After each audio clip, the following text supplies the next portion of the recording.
Have you noticed how some people effortlessly attract others? It's not their looks, it's not their money, it's something much deeper, something few know about and even fewer master. And today, you're going to discover exactly how it works. Imagine for a moment having the ability to generate magnetic desire in others, not through cheap tricks or manipulation, but through a presence so powerful that people simply can't help but feel drawn to you. Sounds impossible, right? Well, get ready, because what you're about to learn will completely transform how you connect with others. The secret that very few understand is that true desire isn't generated by pursuing, but by strategically withdrawing. Neil Strauss discovered this after years of studying the most effective social dynamics. The paradox of desire, as he called it, is that what we chase tends to move away, while what we withdraw from tends to come closer. Think about it. When someone is completely available to you all the time, don't you feel their value diminishing? Not because they're objectively less valuable, but because that's how our psychology works. What's scarce is perceived as valuable. What's abundant is taken for granted. And here's the first major revelation. Your excessive availability is killing your attractiveness. Every time you immediately respond to a message, every time you cancel your plans to see someone, every time you show you'd be willing to give everything without receiving anything in return, you're unconsciously communicating that your time and energy are worth less than the other person's. Has it ever happened to you that someone who seemed very interested suddenly turned cold when you started showing interest? Or that the more you pursued someone, the more they pulled away? It's not a coincidence. It's the psychological law of desire in action. Now I want you to do something. Close your eyes for a moment, if you're not driving, of course, and think about the last time you felt really attracted to someone. Was that person totally available to you? Or was there some mystery, some distance that made you want to get closer? The answer is usually the latter. A simple exercise you can start today. Practice what Neil Strauss calls strategic withdrawal. The next time someone texts you, wait at least twice as long as they took to respond before answering. If you typically cancel your plans when someone invites you out last minute, start saying, "I can't today, maybe next week." Watch how the dynamic changes. And above all, notice how you feel when you regain control over your time and availability. Repeat this mantra: my time is valuable, my attention is a gift, not a right. Because when you genuinely start believing this, others will believe it too. And this is precisely what we'll talk about in the next crucial point that Neil Strauss discovered in his research. Unavailability isn't just physical, but emotional too. And here's the second major revelation that will forever change your ability to generate desire. Selective vulnerability is much more powerful than constant vulnerability. We live in an era where we're told we should be completely open, that we should show all our emotions, share all our thoughts. But Neil Strauss identified that the most magnetic people are those who dose their vulnerability as if it were a precious treasure. Not because they're playing games, but because they understand the value of gradual depth. Think about the best movies you've seen. Do they reveal everything in the first 5 minutes? No. They give you small clues, make you work for answers, keep you on the edge of your seat, wanting more. Human relationships work similarly. Overexposure kills mystery, and without mystery there is no desire, Strauss said. When you tell your entire life story on the first date, when you express every thought that crosses your mind, when you leave nothing to be discovered, you're eliminating one of the most powerful components of attraction: curiosity. Have you wondered why some people seem to become less interesting the more time you spend with them, while others become more fascinating? The difference lies in how much they reveal and when they do it. People who keep certain aspects of themselves in reserve create a magnetic effect, like a book you can't stop reading because each chapter reveals something new and unexpected. Here's a practical exercise. The next time you're in a deep conversation with someone you're interested in, practice what Strauss calls the incomplete revelation. Share something personal, something true, but stop just before the climax of the story. Let the other person ask for more details. Show interest in knowing the rest. If they don't, you've learned something valuable about their level of interest. If they do, You've created a bridge of curiosity that strengthens the connection. But be careful. This doesn't mean being fake or calculating. Authenticity is fundamental. It's simply understanding that not everyone has earned the right to know your most intimate chapters from the first moment. As Strauss said, true intimacy is earned, not given away. Have you noticed how you feel when someone tells you everything about their life within the first 15 minutes of meeting you?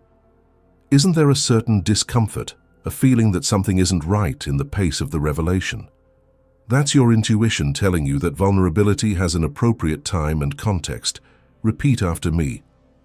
I will reveal my truth gradually, honoring each layer of my being as the treasure it is. When you internalize this principle, something magical happens. People start to value each of your revelations as a special gift, not as a right. And this leads us directly to the third fundamental principle of the psychology of desire. The energy you project determines the response you receive. Seems simple, right? But Neil Strauss discovered that there's a specific form of energy that acts as an irresistible magnet for others, the energy of abundance. The most desired people aren't the most desperate to be desired. They're those who live in a state of psychological abundance. When you know you have options, that your value doesn't depend on validation from a specific person, you emit a completely different frequency. And others feel it, perceive it, even if they can't explain it rationally. Abundance isn't about having multiple partners, Strauss clarified. It's about having a healthy relationship with yourself first. When you emotionally depend on others' responses, when your mood changes depending on how quickly someone replies to a message, when you feel devastated by rejection, you're operating from scarcity, and scarcity repels. Think about the most charismatic people you know. Don't they all share a sense of being complete in themselves? Don't they all have a certain aura of "I'm fine with you, I'm fine without you"? It's not arrogance, it's self-respect. It's knowing that, although you may desire someone in your life, you don't need them to be complete. A transformative exercise you can do right now is what Strauss called the abundance inventory. Take a piece of paper and write down all sources of value, connection, and joy in your life that don't depend on the person you want to attract.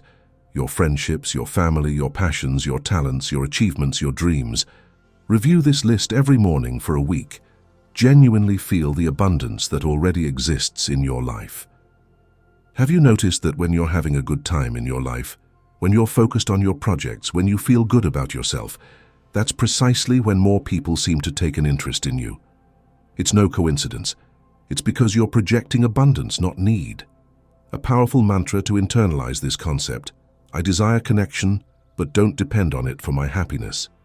When you live from this place, something extraordinary happens. The chase reverses. It's no longer you chasing desire, but desire chasing you. And this connects us perfectly with the fourth principle that Neil Strauss discovered about the deep psychology of desire: the power of conscious silence.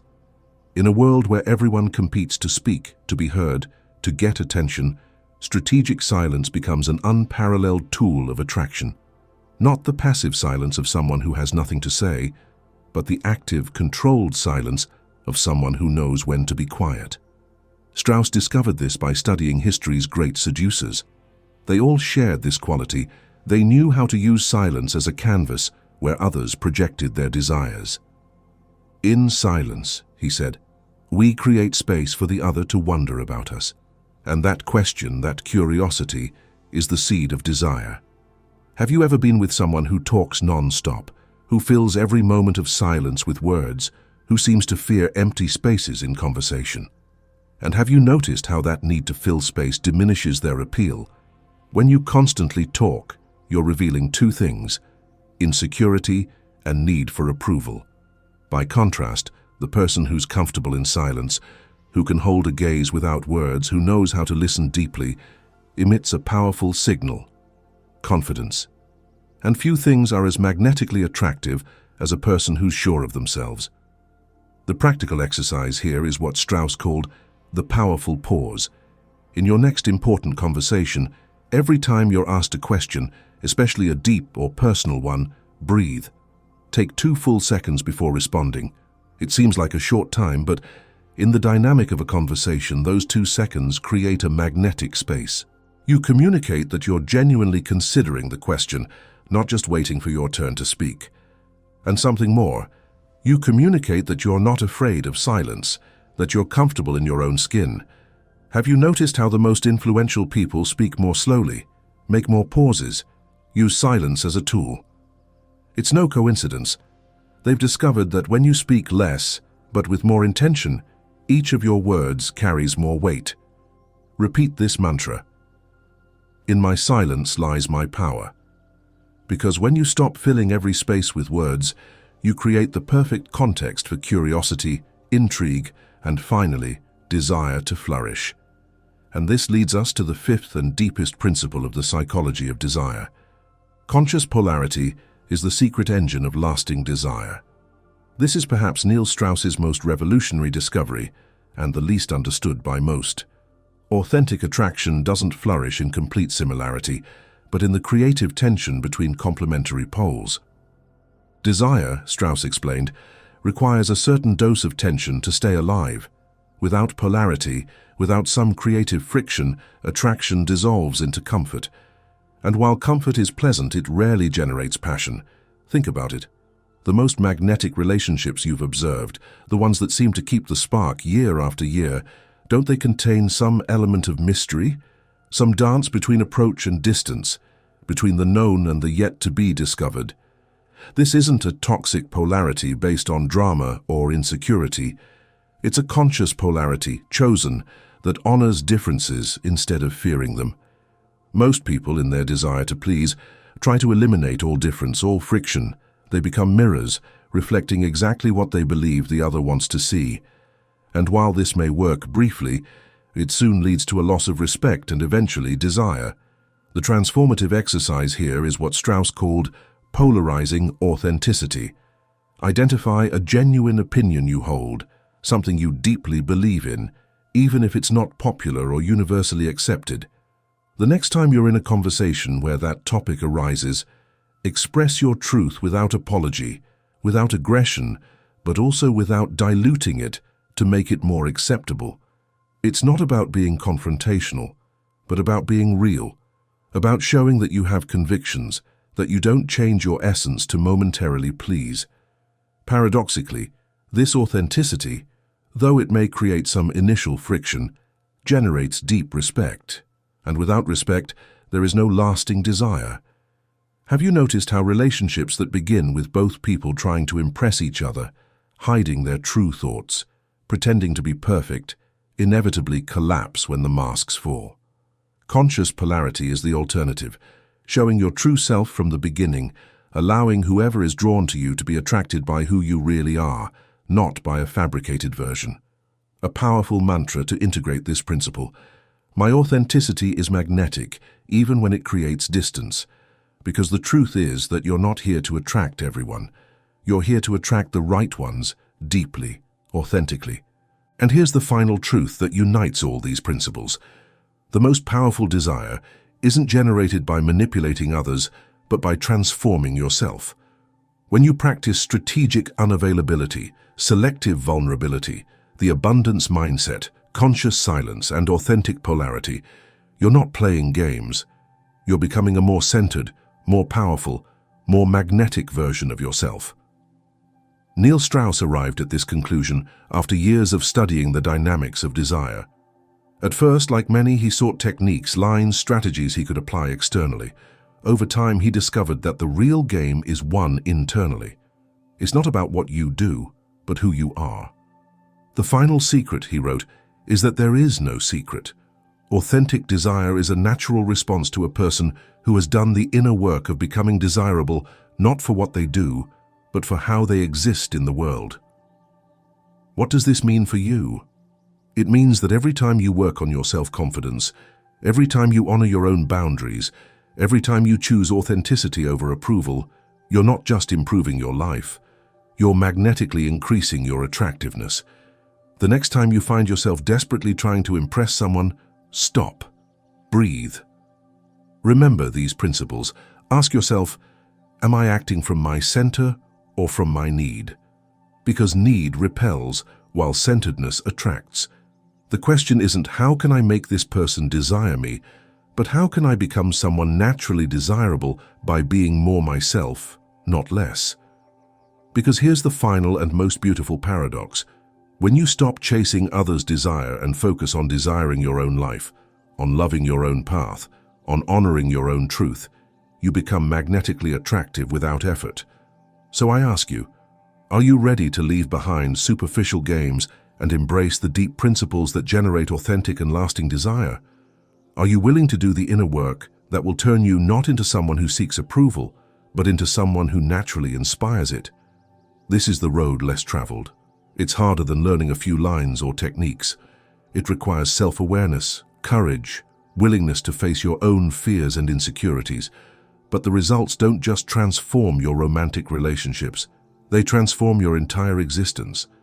Because when you become someone who doesn't need to chase, you become someone others naturally chase.